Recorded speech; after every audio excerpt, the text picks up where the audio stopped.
ya manusia.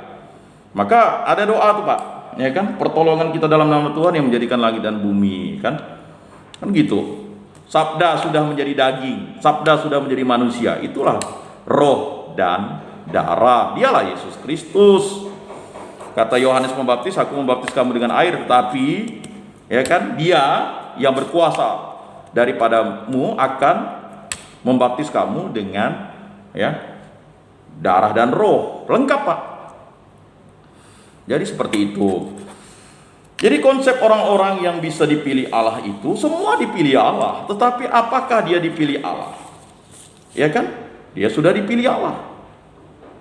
Tetapi mutiara itu diberikan kepada orang Kristen karena orang Kristen awalnya adalah berkat itu ya kepada Bapak Abraham, Allah Abraham. Diturunkan ke Allah Ishak, Allah yang sama. Lalu Allah Yakub. Yakub dirubah namanya menjadi Israel. Harusnya mereka menjadi berkat. Pak, ingat Bapak ketika Yusuf dijual oleh saudara-saudaranya, dia menjadi berkat Pak di Mesir. Ratusan tahun bangsa Israel hidup damai. Tetapi terjadilah kebengisan, kekejian oleh orang yang tidak tahu tentang berkat yang diberikan. Mesir dipilih Allah Pak. Yesus ya, Bunda Maria dan Santo Yosef kemana dia ketika dia mau ya dibunuh oleh Herodes? Dia pergi ke Mesir Pak, mengungsi. Emangnya bisa Pak Yerusalem ke Mesir tuh bisa berhari-hari Pak? Nah itu jauhnya. Kalau sekarang sih mudah, pakai pesawat sampai. Kalau dulu pakai keledai, jalan kaki. Kita ingat dulu, dari Galilea saja menuju ke Yerusalem butuh berapa hari? Ya, pada satu hari perjalanan Yesus itu dicari-cari oleh Bunda Maria dan Santo Yusuf. Ya kan? Itu ya udah satu hari mereka cari kemana Yesus nih? Ya kan, jalan kaki. Bayangkan Pak, Galilea itu kan Israel Utara. Ya. Yerusalem itu Israel Selatan. Ya, Israel Selatan. Nah, jadi kalau Bapak merasa bukan dipilih Allah, berarti Bapak harus mohon bimbingan Roh Kudus. Bagaimana dibimbing oleh Roh Kudus? Yang pertama, Bapak harus doa. Yang kedua adalah firman. Ya, makanya Yesus berdoa semalam-malaman. Kok Tuhan berdoa kepada Tuhan? Inilah ajaran Yesus Kristus. Kalau kamu ingin mengetahui Yesus atau Allah atau Roh Kudus, ya doa. Jadi Bapak, kalau misalnya tidak berdoa Pak, silakan saja. Tidak ada gunanya Bapak misalnya menjadi pilihan Tuhan. Itulah sama seperti ya Yudas yang dipilih untuk menjadi rasul, tetapi akhirnya dia berkhianat. Karena dia tidak menyandarkan diri pada doa. Doa, lalu firman, sabda dan Tuhan. Manusia tidak hidup dari roti saja, tetapi dari firman dan kebenarannya yang berasal dari Allah. Kemudian kedua, usaha Pak. Usaha dan pelayanan yang baik dan benar. Kalau kita sebagai orang Kristen, orang terpilih melakukan usaha yang jahat, pelayanan yang jahat, ya udah Pak. Itulah dunia ini yang harus kita taklukkan, ya kan? Kemudian yang ketiga, ya jelas di situ Pak. Ya, orang yang dipilih itu pasti beriman dan bertakwa.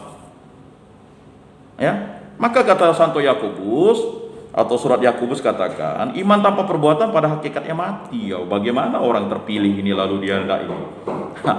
Ya, kemudian tabah dan setia kepada Allah Tritunggal Maha Kudus, mengikuti ya Yesus Kristus, memanggul salib kita, tabah dan setia Pak. Jadi ciri-ciri orang Kristen itu yang dipilih Allah itu yaitu, jadi baptis itu adalah karunia, berkat, roh ya, anugerah dari Sang Bapa di surga. Nah, jadi seperti itu. Kok ada orang Kristen mencelakai orang Kristen misalnya? Dia menipu. Oh, dia orang Kristen. Ya, itu tadi. Ya, itu sama seperti mutiara yang masuk ke mulut-mulut anjing atau ke mulut babi lalu dikoyak-koyakkan, digigit-gigit babi dan anjing. Nah, itu. Jadi kita yang sudah menjadi pengikut Kristus ini adalah pilihan. Kata pilihan itu bukan menjadi sok, lalu lebih dari manusia lain, tidak. Menjadi berkat, membagikan kasih. Kalau kita membagikan kekejian, kejaliman, itu berarti dia menjadi kutukan. Ingat, Saul diurapi Allah untuk menjadi berkat bagi bangsa Israel, tetapi justru dia merancang pembunuhan untuk Daud. Tapi siapa yang akhirnya mengingatkan Saul? Yonatan anaknya. Mungkin bapak-bapak sudah diingatkan oleh istri, anak-anak, Pak, jangan begini. Kamu tahu apalah, kamu anak kecil. Anak bapak sudah doa bagi bapak, tapi kitanya ini melakukan kekejian, kejahatan karena hawa nafsu kita. Nah, itu sama seperti Pak, ya. Jadi mungkin istri dengan anak-anak kita sudah sekuat-kuatnya berdoa, tetapi kita tidak berdoa, ya jatuhlah kita. Tambah lagi, Pak, memang ada kuasa dunia dan kuasa iblis dan kuasa hawa nafsu yang ingin menjatuhkan kita. Nah, itu ya caranya, ya. Kita adalah pilihan, tetapi karena kita pilihan ini, kita sering diganggu oleh karakter kita. Maka Yesus bilang lemah lembut. Siapa yang bermain dengan pedang akan mati dengan pedangnya. Makanya Rasul Petrus diingatkan oleh Yesus, ya kan, sarungkan pedangmu itu. Makanya dia menyembuhkan hamba, ya, Malkus itu disembuhkan kembali, dah terpotong. Itu kan Goliat, dia membunuh banyak orang Israel.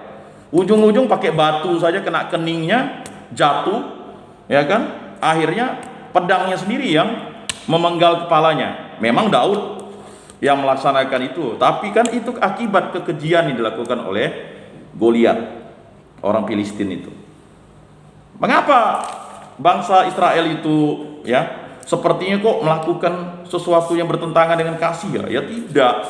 Karena waktu itu hukumnya adalah mata ganti mata, gigi ganti gigi. Lalu untuk masuk ke tanah yang terjanji ini, orang pilihan ini, ya, bukan merebut, tetapi dia harus menghadapi bangsa-bangsa yang tidak mengenal Tuhan. Bangsa-bangsa yang tidak mengenal Tuhan itu, ya, dia lebih keji, lebih sadis, Pak, ya. Sama seperti dulu misalnya kekristenan belum masuk, misalnya di Kalimantan, ya kan. Jadi seperti itu. Untuk menjadi pewarta Kristus di Kalimantan ini bukan mudah, Pak. Kekristenan baru masuk di Kalimantan ini, Kalimantan Barat ini, ya, misi-misi baik Katolik maupun Protestan, ya palinglah 90 tahun, ya. Adalah yang 100 tahun misalnya di Sejiram sana, ya kan. Baru, Pak, kekristenan di ini. Kakek nenek saya masuk Katolik, masuk Kristen itu baru dia sudah kawin dulu. Sudah kawin adat dulu. Bapak saya sudah besar jadi Kristen. Saya yang baru dibaptis bayi. Jadi tidak gampang, Pak. Ya. Kekristenan sudah 2000 tahun, tapi kok masih kita baru 100 tahun di sini. Itulah tadi, ya.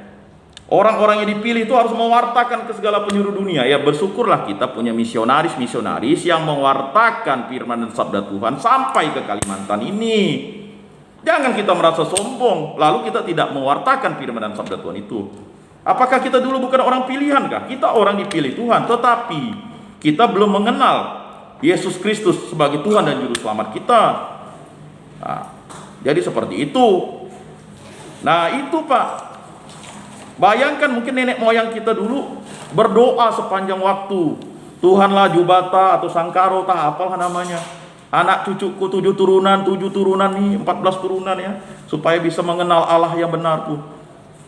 Ya kan? Permohonan itu.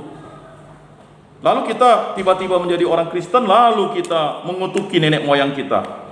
Ya, masuk neraka nenek moyang kita karena tidak mengenal Kristus. Ya tidak begitulah konsepnya. Konsep penyelamatan itu dilakukan oleh Yesus Kristus untuk seluruh alam semesta yang sudah dikuasai oleh setan dan iblis itu tadi. Ngapa setan dan iblis mau menguasai itu? Karena dia kekuasaannya tidak ada di surga.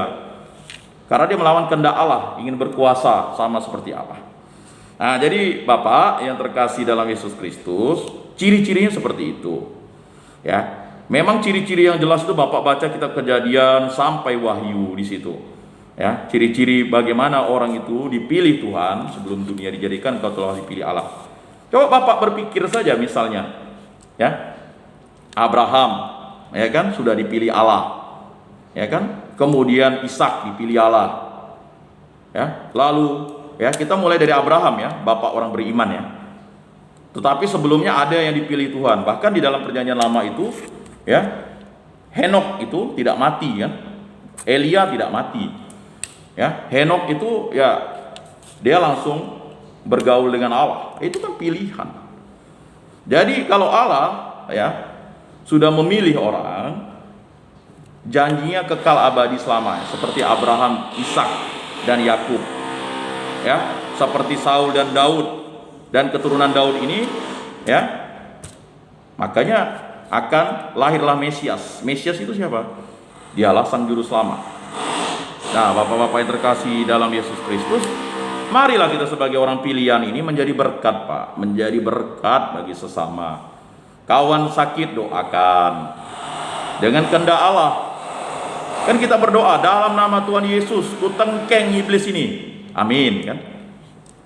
Karena memang ya yang punya kuasa itu hanya Yesus Kristus. Kita ini adalah alat dan berkatnya. Nah, jadi seperti itu, Pak. Nah, mungkin konsep pilihan yang diinginkan oleh kita ini, ya kan, mungkin muluk-muluk, tidak. Ya, kita menjadi saluran berkat, rahmat. Makanya kita misalnya yayasan-yayasan atau orang-orang Kristen itu diakonianya, pelayanannya misalnya pelayanan sekolah, pelayanan rumah sakit. Nah itu, Pak, kita jadi berkat bagi sesama, menolong, ya, buka panti asuhan, ya kan. Kemudian bagi yang bisa buka pelayanan, misalnya buka pelayanan di kampung-kampung di mana. Nah, seperti bapak-bapak nanti kan akan kembali ke masyarakat. Bekal ini bapak menjadi pilihan, menjadi berkat, tidak melakukan kelaliman lagi, tetapi melakukan kehendak Allah. Berfirman, totalitas hidup kita menjadi pilihan Allah. Nah, apakah pilihan Allah itu dijatuhkan? Dijatuhkan, Pak, seperti Saul dalam perjanjian lama. Dia dipilih Allah, diurapi Allah, tetapi dia melanggar perintah Allah, ya siap-siap. Begitu. Daud juga, ya kan, dijatuhkan juga karena dia melakukan kekejian, mengambil Batseba, istri Uria. Anak yang dilahirkannya mati itu. Ya kan? Tetapi akhirnya Daud bertobat kan karena Nabi Nathan. Nah, begitu terus sampailah akhirnya ya. Akhirnya ya seperti itu. Juru selamat lahir, sang Mesias, untuk menyelamatkan seluruh umat manusia. Seharusnya dia menjadi berkat bagi sesama. Baik Bapak-bapak yang terkasih, demikianlah pendalaman kita, katekese kita pada hari ini. Saya sangat tergugah sekali jawab pertanyaan ini. Memang pertanyaan ini memang saya tunggu-tunggu. Bagaimana sih kita bisa mengetahui pilihan kita ini dipilih Tuhan? Ya kan, padahal kita mungkin dibaptis karena orang tua kita. Tidak, Pak. Makanya diingatkan oleh Rasul Paulus kepada Timotius tadi, ingat nenekmu Lois, ya, ingat ibumu, kan begitu. Baik, demikianlah yang dapat kita sajikan pada hari ini. Mungkin masih ada yang bertanya, Pak? Atau tadi masih pas, Pak? Sudah, Pak? Oh, oh tidak ada, baik. Oh masih ada, silakan Pak. Ah, ini luar biasa nih. Silakan.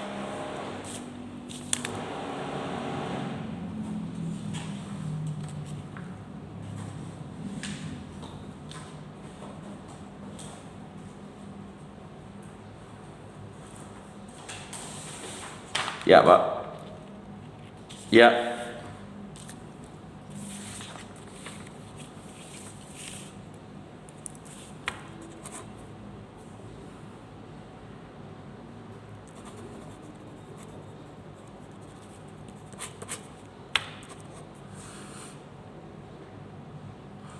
Ya.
Ya, ya, ya.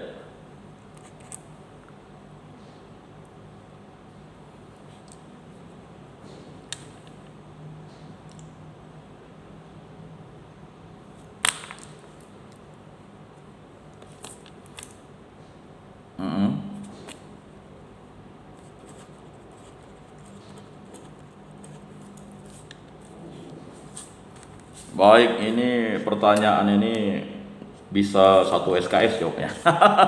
Terima kasih Pak. Saya sangat bersyukur kalau pertanyaannya seperti ini ya. Jadi hari ini pertanyaannya memang penuh ya, penuh berisi gitu. Baik, yang pertama mengenai pelayanan dalam 5 tugas gereja itu kan ada namanya. Jadi 5 tugas gereja itu yang pertama itu liturgi ya, menguduskan. Jadi kita datang ke gereja itu kan untuk dikuduskan kembali karena kita mungkin melakukan hal-hal dosa dan sebagainya. Kemudian yang kedua ya, kita kerigma, pewartaan. Ya, jadi ada yang mewartakan firman dan sabda Tuhan. Kemudian yang ketiga itu ada namanya koinonia, persekutuan. Jadi orang-orang Kristen itu bersekutu, ya kan? Itulah dia kita melakukan ibadat atau misa dan sebagainya. Berikutnya ada yang disebut diakonia, pelayanan. Pelayanan itu itulah tadi ya. Apa yang kita sudah dikuduskan, kita wajib mewartakan, kita wajib bersekutu, ya kan? Lalu kita melayani. Ya. Pelayanan itu tidak hanya pelayanan yang bersifat rohani saja, bisa bersifat jasmani. Ya. Pelayanan itu bisa diberikan oleh semua manusia Pak, tetapi yang membedakan pelayanan Kristen dengan pelayanan oleh orang-orang lain itu adalah pelayanan kasih. Jadi pelayanan kasih ini adalah pelayanan yang benar-benar tulus dan ikhlas untuk melayani agar orang itu kembali bertobat. Kita sebagai orang Kristen juga bekerja di dunia ini, maka kita harus cerdik seperti ular, tulus seperti merpati. Masa Bapak bekerja hanya pelayanan saja lalu tidak dapat upah? Itu Yesus jelaskan, ya kan? Masa Bapak disuruh misalnya nyapu, misalnya, ya jabatannya apa misalnya, kan begitu. Tetapi untuk gereja kan kita harus tahu bahwa kita membersihkan gereja, membersihkan rumah Tuhan itu pelayanan. Tapi kata pelayanan yang sebenarnya adalah bagaimana kita ya mewujudkan itu tadi, ya. Mewujudkan kekudusan, mewujudkan pewartaan, mewujudkan persekutuan itu agar orang yang dilayani itu mau bersekutu bersama kita, mau mewartakan juga, mau juga dikuduskan. Makanya pelayanan kita itu sifatnya adalah bagaimana mengajak orang untuk percaya Yesus Kristus. Nah itu yang utama, kerajaan Allah pelayanan itu Pak. Ya, berikutnya baru martiria, kesaksian, iman itu namanya. Ya kan? Jadi kan kalau pelayanan tanpa kesaksian itu kan hambar Pak. Orang bersaksi setelah dilayani, ya, didoakan, ya kan? Makanya pelayanan Yesus itu adalah menyembuhkan orang sakit dan mengusir setan-setan. Ya kan? Seperti itu. Pelayanan yang lain apakah tidak penting? Penting. Itulah pelayanan tadi itu. Kalau kita bersekutu itu kita kompak, dibuat jadwalnya dan sebagainya. Nah itu. Jadi pelayanan itu kalau Bapak mau tahu ya, pelayanan itu tuh Pak ya, kita harus bercermin ya. Saya mengambil dari latihan rohani ya. Yang namanya Ignatius Loyola. Jadi itu ada 12 langkah untuk melayani itu sebenarnya. Ya. Dan harus dipahami ya. Nah, lalu pelayanan itu Pak, itu ya bukanlah sesuatu yang didapat berasal dari diri manusia, tetapi karena kehendak Allah. Jadi pelayanan yang pertama itu adalah luapan cinta Tuhan. Itu mungkin minggu depan saya jelaskan ya. Itu langkah pertamanya, luapan cinta Tuhan. Ya, bagaimana kita ya luapan cinta Tuhan itu? Ya kan? Cintailah Tuhan Allahmu dengan segenap hatimu, dengan segenap jiwamu, dengan segenap kekuatanmu, dengan segenap akal budimu, dan cintailah sesamamu manusia seperti dirimu sendiri. Itu. Kemudian ada langkah keduanya, kita dijaga seperti biji matanya. Ya, itu. Berarti kehendak Allah itu harus terjadi terhadap diri kita. Makanya kita harus ya mendengarkan dan mengikuti kehendak Allah. Ya kan? Ya Tuhan, aku siap mendengarkan. Berkatalah Tuhan, aku siap mendengarkan. Itulah kata Samuel, sehingga Samuel menjadi nabi besar. Langkah ketiga, merawat hidup dan cinta Tuhan. Merawat hidup ya dan cinta Tuhan ya. Tuh. Kemudian yang keempat, anugerah-anugerah pribadi itu tadi. Bapak tanya talenta-talenta itu kan masing-masing orang memiliki talenta. Talenta itu diberikan Tuhan satu, Pak, tapi ada yang berlipat ganda. Karena kita bisa merawat talenta itu, lalu kita mempertanggungjawabkannya, lalu kita diberikan lagi anugerah-anugerah yang baru. Ya kan, satu kita bisa gandakan 10. Nah, terimalah 10 berkat ini. Itulah perumpamaan tadi tentang talenta. Itulah anugerah-anugerah yang pribadi. Berikutnya langkah kelima, menjauh dan kembali ke cinta Tuhan. Ya. Langkah kelima itu menjauh dan kembali ke cinta Tuhan. Artinya itu menjauh itu artinya kalau kita sudah jauh ya, kita harus kembali kepada cinta Tuhan. Kalau pelayanan kita bukan pelayanan kasih, pelayanan yang marah-marah, pelayanannya bentak-bentak orang, lalu merasa diri sombong, lebih tinggi, oh karena saya sudah belajar di sini, di situ, berarti kita sudah menjauh dan harus kembali kepada cinta Tuhan, kasih Tuhan. Kalau sudah membanding-bandingkan, di gereja kami seperti ini, di gereja sana seperti ini, ya ujung-ujungnya itu pelayanan yang hambar nantinya. Berikutnya, memandang luka lambung Tuhan. Kita pandang luka lambung Tuhan itu. Ya, mengapa? Karena disitulah ya ada air dan darah tercurah kepada kita sebagai urapan yang diberikan untuk kita bisa bertobat. Langkah ketujuh, cinta Tuhan dalam hidup dan perutusan. Dalam hidup kita ini kita mencintai Tuhan enggak? Kalau kita mencintai sesama, ya kan, lalu tidak mencintai Tuhan, ya sama saja. Tetapi kalau kita mencintai Tuhan tidak mencintai sesama, ya kacaulah hidup kita. Maka kita harus mencintai Tuhan, lalu kita mencintai sesama. Ya. Jadi seperti itu. Kemudian berikutnya langkah ke-8, memancarkan sukacita cinta Tuhan. Kita harus bersukacita. Ya kan? Masa anak-anak Tuhan itu duka cita pula yang dikabarkan? Sukacita dong. Ya. Berikutnya langkah ke-9, membenamkan diri dalam anugerah-anugerah cinta Tuhan. Nah, membenamkan diri itu artinya kita karunia-karunia talenta yang kita berikan itu, apalah aku ini, kan gitu. Harus Yesus yang besar, diriku menjadi kecil, sama seperti ya apa yang dikatakan oleh Rasul Paulus. Bukan lagi aku yang hidup dalam diriku, tapi Kristus Yesus. Itu udah langkah ke-9, itu udah tinggi, Pak. Ya. Berikutnya langkah ke-10, menemukan Tuhan dalam martabat cipta. Nah ini, kalau kita masih diskriminasi, kita masih sukuisme, kita masih sombong, kita masih menganggap orang itu rendah, kita menganggap orang itu tidak, wah itu berarti kita, pelayanan kita belum menemukan Tuhan dalam martabat ciptaan. Nah selanjutnya langkah ke-11, cinta Tuhan yang terus berkarya. Jadi cinta Tuhan itu terus berkarya dalam hidup kita. Jadi pelayanan yang diberikan oleh kita kepada orang lain itu merupakan karya dari cinta Tuhan. Ya, jadi seperti itu. Kemudian langkah ke-12, berlabuh kepada Tuhan sumber cinta dan kebaikan. Ya, kita harus bersandar, berlabuh. Ya. Jadi kita tidak bisa ya, tidak menyandarkan diri. Nah, itulah langkah ke-12 itu tadi. Ya. Nah, maka dalam gereja Katolik itu pelayanan itu kita bisa lihat ya, misalnya dalam jalan salib Yesus Kristus dan sebagainya. Nah, saya jawab yang pertama yang Bapak tadi tanyakan. Gembala, ya gembala agung kita ya Yesus Kristus, Pak. Nah, dalam gereja Katolik gembala itu dialah uskup. Ya, itu ya Pak ya. Nah, jadi ada ya, itulah gembala kita. Kalau di paroki gembala kita ya imam. Nah, itu di gereja Katolik. Kalau di gereja-gereja non Katolik silakanlah, itu bisa dirumuskan sesuai dengan eklesiologinya ya. Eklesiologi itu ilmu bicara tentang gereja. Berikut kan mengenai domba dan anak domba. Ini kan semacam ya hal yang harus kita pahami. Umat itu terdiri atas 3, Pak.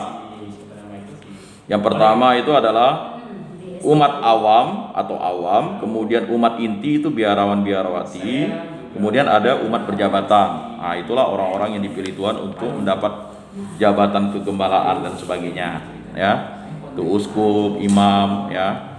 Dan ada jabatan-jabatan di gereja-gereja. Nah, itu sudah dirumuskan. Anak domba. Anak domba itu Yesus Kristus, Pak. Mengapa dia merendahkan dirinya menjadi anak domba? Karena anak domba Allah itulah yang menghapus dosa-dosa manusia. Dia merendahkan dirinya serendah-rendahnya. Hukumannya adalah kekejian. Nah, jadi harus diluruskan, ya. Gembala yang baik itu adalah Yesus Kristus, ya. Kemudian domba itu adalah kita sebagai umatnya. Tetapi anak domba Allah, gembala itu merendahkan diri menjadi anak domba untuk menyelamatkan dosa-dosa manusia. Jadi sudah jelas, Pak, ya. Jadi seperti itu. Ya, gembala yang baik itulah Yesus Kristus. Nah, zaman sekarang siapakah gembala itu? Itulah wakil Kristus di dunia, ya. Dalam gereja Katolik itu sudah dijelaskan, wakil Kristus di dunia itu adalah Paus. Kalau wakil Kristus ya di uskupan itulah uskup, ya. Siapakah gembala-gembalanya?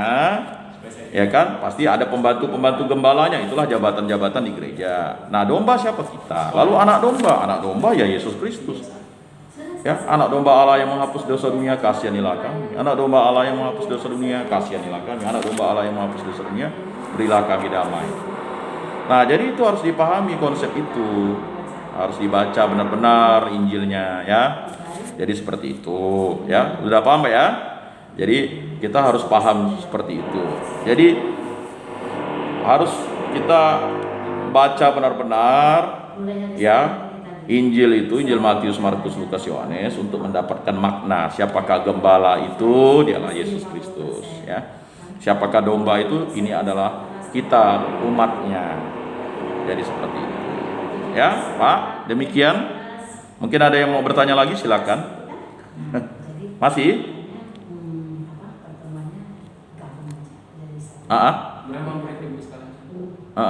Gimana, Pak? Wow, jangan pertanyaan terakhir, Pak. Di sesi ini Oh ya. Ya, silakan, Pak. Boleh.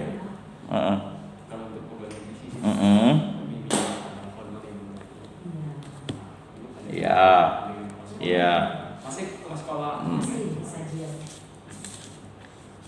Ya. Halo, gimana, Pak? Lanjutkan. Halo? Terputus tadi, Pak. Silakan, Pak. Ulangi lagi, Pak. Ya. Ya.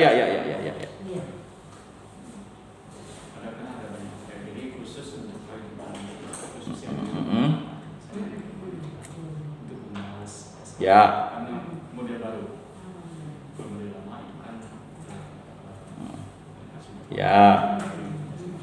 Ya. Betul. Belum jalan, saya rencana mudah-mudahan 2 minggu lagi bisa berjalan. Masih banyak hal yang sebenarnya saya jalankan. Sepertinya sih enggak ada kendala sih, Pak, tetap jalan lancar-lancar saja. Kalau di sekolah saya lah gitu ya, enggak ada masalah gitu. Sekolah ini tetap memberikan kesempatan yang benar. Sekarang saya udah, tadinya kan waktu pandemi itu memberikan perpustakaan. Sekarang dari ruangan yang lain lagi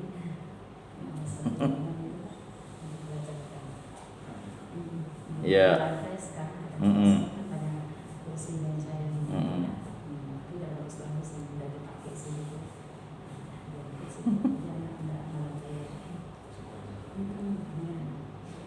Memang sih, Pak. yang logis. Kalau bagus tuh bahkan hari Sabtu ini sebenarnya kami mau pertemuan, tapi karena si beliau jadi hari Sabtu jadi nanti itu sejarahnya itu saya jawab di minggu depan Pak ya, tapi saya jelaskan dulu. Kok jumlahnya 144.000, berarti kita tidak termasuk dong yang diselamatkan nantinya. Jadi untuk apa kita jadi pengikut Kristus ya? Nah, membaca kitab Wahyu ini Pak, harus benar-benar Bapak baca dulu kitab Kejadian sampai nanti ya surat Yudas ya. Jadi Wahyu kepada Yohanes ini. Jadi Bapak tuh jangan melompat membacanya. Bapak baca dari kitab Kejadian dulu, selesaikan itu. Baru Bapak bisa menjawab atau mendapatkan mengapa ini ya, ini kan 144.000. Kalau 144.000 Pak, dari manusia pertama sampai manusia sekarang di dunia sekarang 8 miliar Pak. Berarti sia-sialah kita menjadi pengikut Kristus kalau kita tidak diselamatkan. Makanya kata Yesus ya kan, berjuanglah dan masuklah ke pintu yang penuh susah itu, karena pintu ya kan, pintu yang namanya pintu tidak selamat itu jalannya besar ya kan. Nah, jadi seperti itu. Jadi untuk memaknai Wahyu, Bapak harus baca benar-benar dulu, lalu mohon bimbingan Roh Kudus. Nah, untuk masalah suku Dan nanti saya tanya dulu ya kan, bagaimana suku Dan itu mengapa tidak dimasukkan itu? Pasti ada kronologisnya, apa sebabnya dan sebagainya. Nah, tapi saya mau menjelaskan dulu, kata 144.000 itu bukan masalah hitungan. 144.000 itu adalah bagaimana ya cacah jiwa yang dilakukan ya pada zaman Musa itu ya terjadi sehingga Wahyu kepada Yohanes ini kan sebenarnya mengingatkan kembali bahwa Allah itu telah memilih dan memberkati ya kan ke-12 suku Israel ini sebagai suku yang harus memberkati bangsa-bangsa lainnya. Nah itu.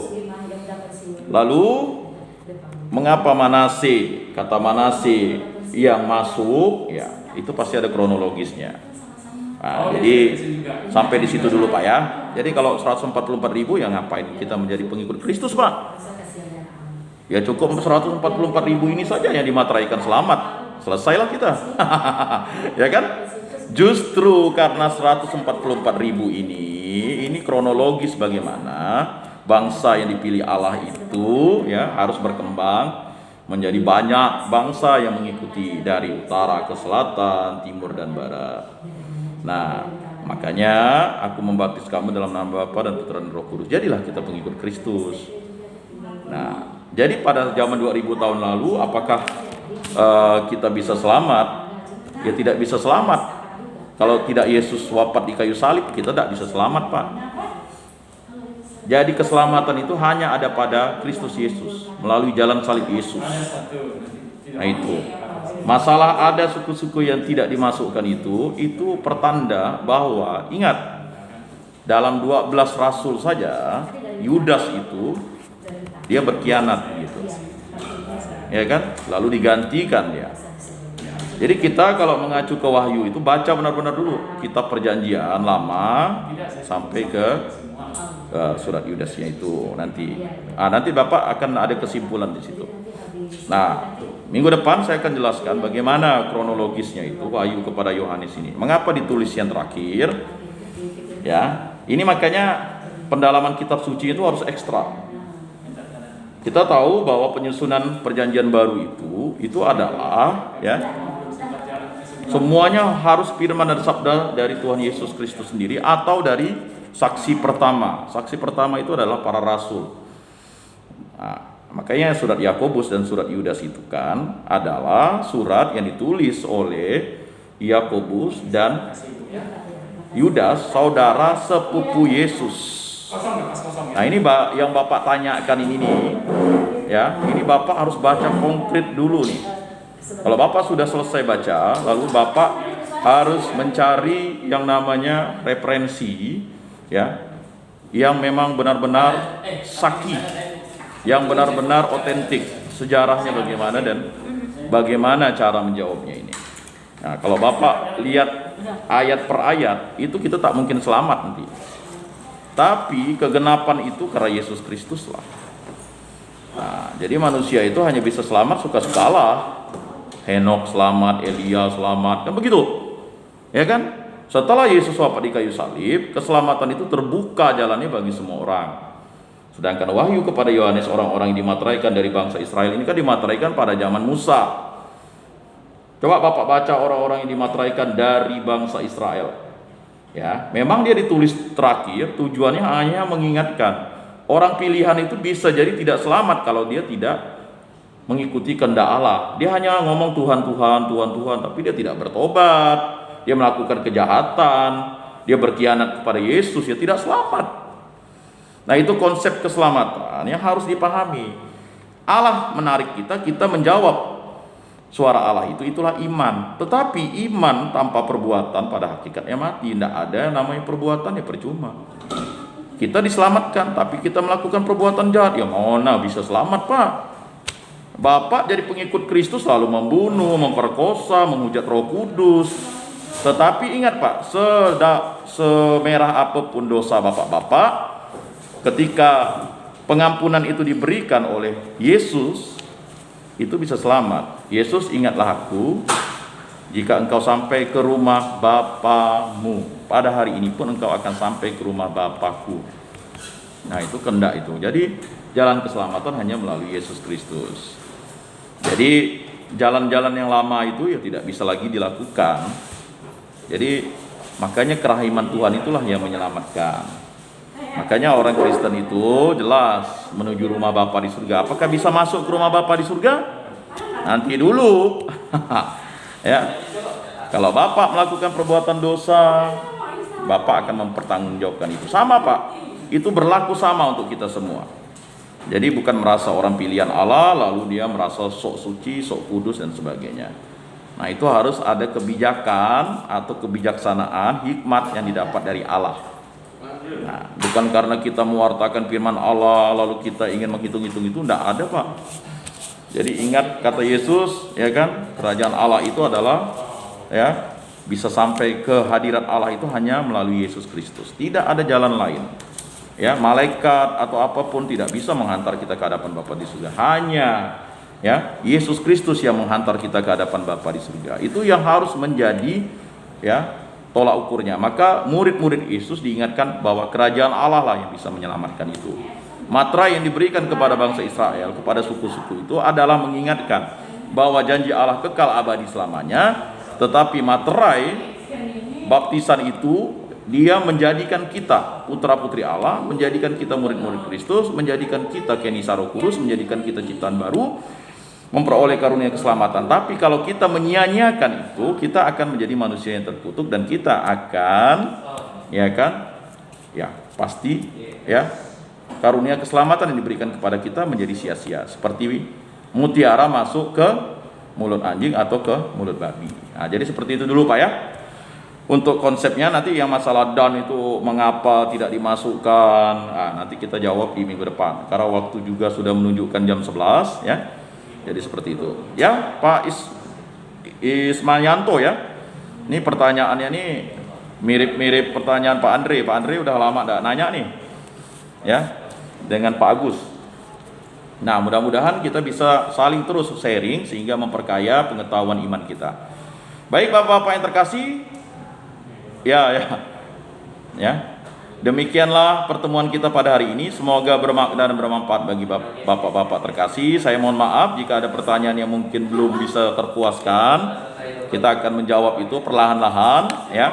Karena pendalaman kitab suci kita ini atau katekese ini kita seperti itu. Jadi terima kasih atas waktu dan kesempatannya. Tuhan memberkati kita semua. Mari kita tutup dalam doa. Dalam nama Bapa dan Putra dan Roh Kudus. Amin. Ya Allah Bapa yang bertata dalam surga, kami mengucap syukur dan terima kasih atas karya agungmu, maka kami dipertemukan pada jalur online ini. Terima kasih Engkau telah sudi membimbing kami dengan Roh Kudus-Mu sehingga kami dapat mampu untuk sampai ke gereja rutan Okumene ini, sehingga kami dapat bersatu padu untuk mempelajari firman dan sabda-Mu.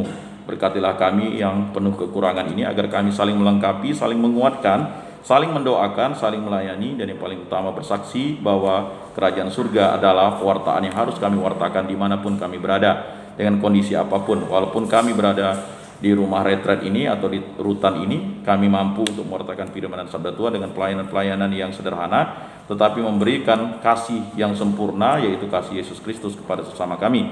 Kami juga berdoa bagi istri-istri kami, anak-anak kami, orang-orang tua kami, semoga mereka diberikan kesehatan yang baik dan mampu mewartakan firman dan sabda Tuhan di diri mereka juga, pada kami, kepada orang lain, kepada sanak famili, kerabat dan tetulan kami, dan juga kepada kawan-kawan kami yang sedang sakit pada hari ini. Engkau berikan karunia kesembuhan kepada mereka, dalam nama Tuhan Yesus mereka dapat dipulihkan dan disembuhkan, baik yang menderita sakit jasmani, sakit rohani atau sakit jiwa.